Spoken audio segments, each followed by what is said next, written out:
Қараңызшы, билік басында отыр. Қазақстанда 30 жылдың көлемінде басқарып отыр.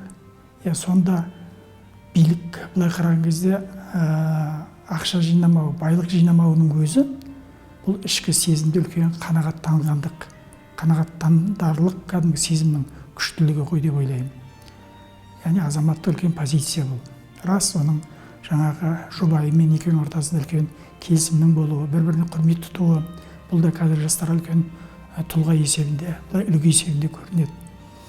Ал енді тағы бір мәселе, өзі айтады, мысалы оған жан-жақтан жалақылар келіп отыратын мүмкіндіктер болған.